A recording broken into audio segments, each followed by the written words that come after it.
Any viewer of this channel knows that I love arcade racing games. I love the Hollywood sense of thrills and speed that you can get from them. The good ones provide this captivating fantasy of experiencing the speed of these cars without needing to actually step into them. But when I pick up a controller, I feel like I am in the center of the action. And as always, whenever I discuss this genre, I have to bring up Burnout, as it was a series that masterfully knew how to do this. It wasn't just a racer, but an action game, and sadly no one has really come to try and provide that experience again. Now, we have had some solid arcade racers. Recently, Grid Legends was a nice surprise with its engaging and high production value campaign, along with a wealth of content and a good soundtrack. Further back, we saw some of the talent responsible for the Burnout games come out with a spin-off of sorts with Dangerous Driving. It was janky and had some issues, but most importantly, it was still fun.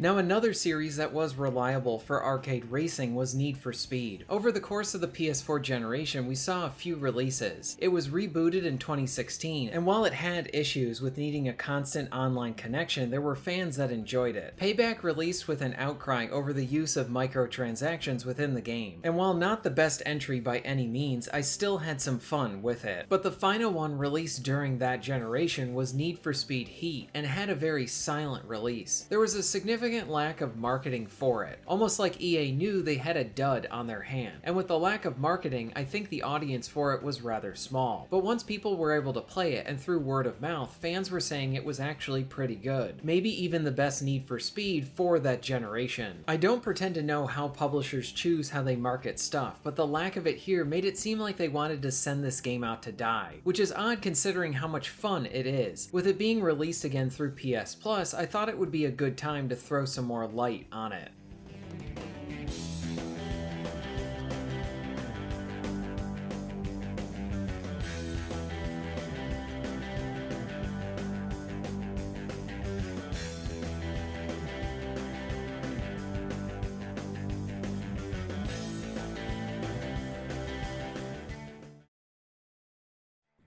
Need for Speed Heat starts the player off with some story missions that introduce you to the game's mechanics along with providing the basis for the narrative. The real game begins once you can freely access the open world. When it comes to the events themselves, you have sprint races where your goal is to race to a set point to try to beat all the other racers. Drift races are more focused on maximizing your drift points. Traditional races among other events. When it comes to side stuff, there is a good amount of collectibles to find, like smashing through billboards. You are rewarded for completing each of these, and something that I liked about the game was how it alerts you to one in the area. So if you're in the middle of a race or don't want to do it right now, you'll know where it is later. In addition to this, the open world has challenges that you can race right into instead of starting an event. So as you are driving, you might engage in a drift challenge or a speed challenge, and as I said before, you're rewarded for all of this. These challenges are rather short and can be pretty fun to engage with.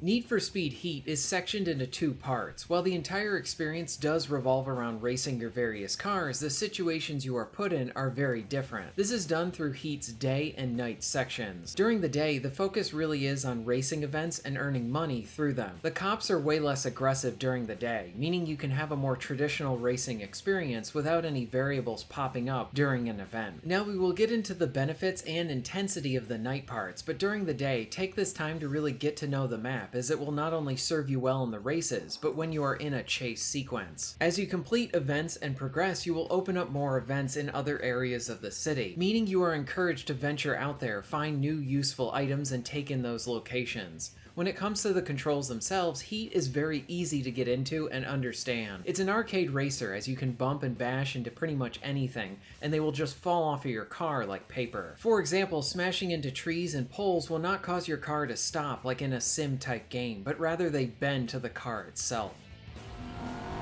Man, found you, loser!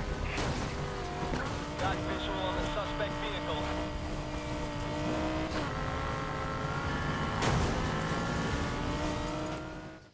So during the day, you are focused on what would be expected racing events that you would want in a racing game like this. and everything is all centered around rewarding you with money, with less aggressive cops. Now the night sections are more focused on the police, along with earning reputation. Reputation is sort of like your level in an RPG. This will open up more events for you to do, along with what cars you have access to buy. So there's a fun balance where the game will be asking you to switch between the day and night, as you need rewards from both to better yourself in the game. So during the day you earn money, at night reputation, and both feed into each other. Night gameplay turns Heat from an arcade racer into more of an action racer. While it doesn't completely feel like Burnout, it does have some of those elements, and I love that I get that in this game. The cops comically hunt you down like you are the only criminal in the city. Once you start completing events at night, this will eventually draw in the attention of the cops. As you complete more events and take out more of the police, your potential reputation and multiplier will increase. Now it is important to note that the points you earn at night you haven't really earned until you get back to your safe house.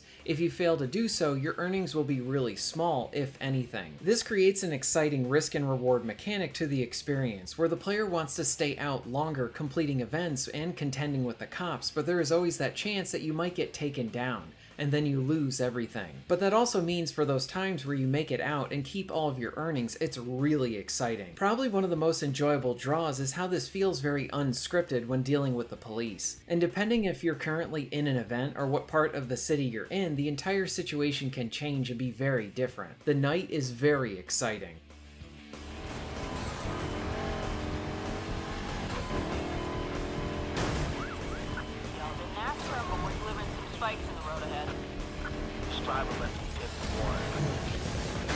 Get out there and find that damn car.